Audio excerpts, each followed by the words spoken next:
Hi, Dr. Brian Kaufman here at ASCO 2014, just finishing up with Dr. Susan O'Brien, and we were talking about some things in terms of trial design. So one of the other issues is that patients object to the number of CT scans you often get, which is not really the standard of care. I mean, I don't think most CLL patients get a CT scan every 3 months, but a lot of the trials involve that. So I wonder if you could comment that, whether it can be substituted with other imaging, ultrasound, MRI. Just give me your take on that, and if you see the future trials will have as frequent CT scans. So I totally sympathize with that. And in fact, when the CLL guidelines were revised, the IAW CLL guidelines a number of years ago, there was a lot of discussion and, let's say, controversy about the recommendations. Now, the guidelines suggest, and now these are based on chemo, and I'm going to come back to that point, that you do them at the end of therapy to assess response. And of course, one of the advantages of a CAT scan is if it's an FDA registration trial, right? Because the FDA's got to review the responses. Well, how do they review what Susan O'Brien wrote down was the physical exam that day? So in registration trials, there's no way to get around it. I mean, there has to be objective data that can be reviewed by the FDA to validate the responses. But with chemo, let's say if it was an FCR versus BR trial that the Germans recently presented at ASH, you could do it at the end of treatment and have it for your response assessment. And I think most people didn't favor, and in fact the guidelines do not say to continue to get CAT scans for progression. Progression is based on clinical progression in most trials. So that wasn't too bad because you had maybe a pre-treatment CAT scan and a CAT scan at the end of 6 cycles. It's much more complicated with the oral agents for a couple of reasons. Number one, the responses are very slow over time, right? We're talking with ibrutinib that most people have lymphocytosis, and then the lymphocytosis slowly comes down, et cetera, et cetera, et cetera. And they're indefinite therapy. So when do you decide when to do the CAT scan? I personally think that outside of registration trials, we should get away from the CAT scans. I understand the need in a registration trial for the reasons we just discussed, that there has to be objective evidence. On the other hand, people say, well, you could probably do without them if it was a blinded placebo-controlled trial. You know, let's say you had an IV drug versus an oral drug, but you gave everybody, or 2 oral drugs for the sake of discussion. If you had 2 oral drugs and the patient didn't know which one they were on, that would be fine. But if you have a drug A versus drug B and it's not blinded, then how much investigator bias goes into assessing the response and the progression based on what they expect to see without the CAT scan? So it's I totally sympathize with with patients, particularly on these drugs where you might be on them for years, and I think, probably when the trials were first written, maybe nobody was optimistic enough to think, well, the patient's going to be on the trial for 3 years, and they're going to be getting a CAT scan. Now that we know how effective these drugs are, I think it's probably reasonable to front load your CAT scans a little bit to maybe at 6 months and 12 to look at response.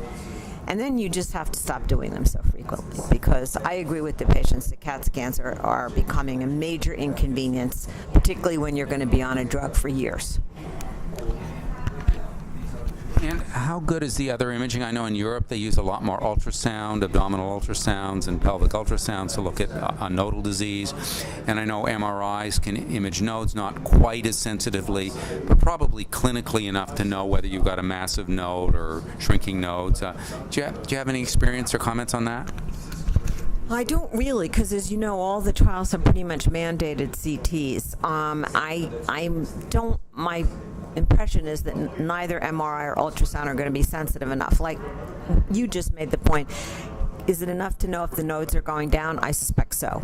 But and this is another tricky thing about progression, if someone gets a response and their nodes are, let's say 2 to 3 centimeters, well, 50% increases progression. That's how we define it. So not going to be so easy to measure a 50% increase in a 2.5 centimeter lymph node unless you've got pretty sensitive radiologic techniques. So I don't see ultrasound or MRI at this point replacing CT scans. And we touched before on just the last issue in trial design, and that is using the novel agents which have this favorable safety profile in combination with chemo. Maybe that's more effective, but you've got the downside. Is that getting to be an issue in terms of enrollment? I know as a patient myself, I'd look twice or three times. I would try to find a trial where I could avoid getting FC or bendamustine if I could. I think, again, you have to make a distinction between relapse patients and frontline patients. So in a relapse patient, if I'm a relapse CLL patient who's at FCR or BR, I'm going to look for a trial without chemo. The real question is it such a bad thing to get chemo up front? That becomes a little bit more complicated. So what I mean is, we have data from MD Anderson, and this last year Bill Weirda presented some of this data at IWCLL, where because FCR was designed and initiated at Anderson, we have very long follow-up times. And what we showed is that if you have a mutated IGVH gene, which probably represents about 40% of patients in trials. It's the minority because people with unmutated genes tend to progress and need treatment sooner. But even good prognosis patients, if you will, can progress if you wait long enough. In our hands, if the patient has a mutated IGVH gene, which, by the way, pretty much excludes 11q deletion, because all the 11q deletions, 95% are unmutated, and we're excluding 17p because they do poorly with FCR. If you're mutated, in our hands, at 10 to 14 years, the progression-free survival is about 60%. 60% of people got 6 months of chemo, and they're out 10 to 14 years later with no disease. Now, are they cured? I don't know. But I'm willing to say, even if they're not cured, if I'm the patient, I'm pretty happy with that result.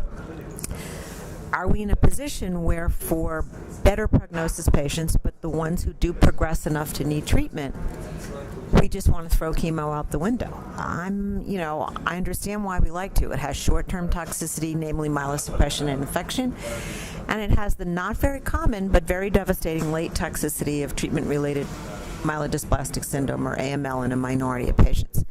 So there are reasons to want to get away from it. On the other hand, we don't have even 5-year data with ibrutinib, never mind 10 to 14-year data like we have with FCR.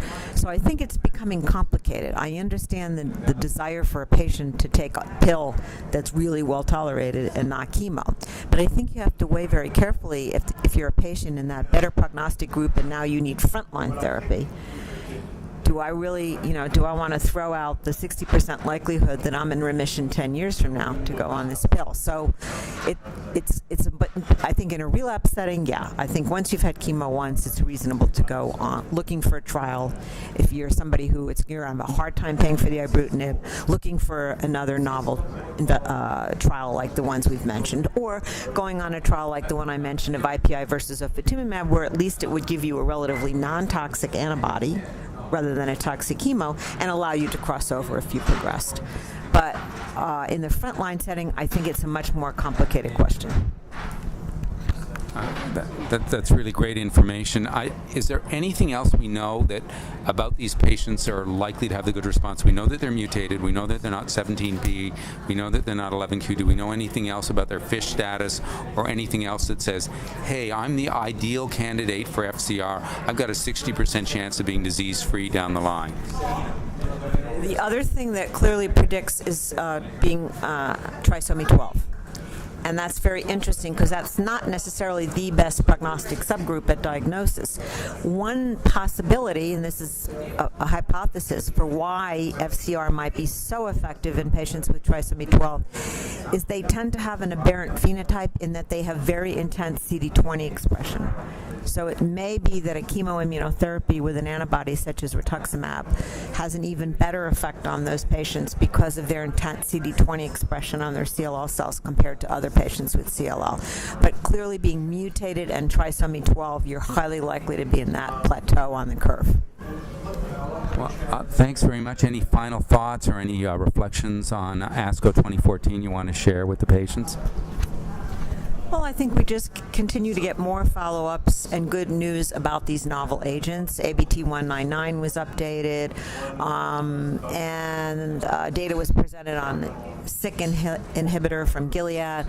So I think it's a very exciting time to have all of these novel agents with different mechanisms of action, but that are oral, that don't seem to be myelosuppressive, which is obviously the biggest problem short-term with chemo is myelosuppression and infection. And to have all these clinical trials that people can access to get really early access to what are some very promising new drugs. Thanks very much.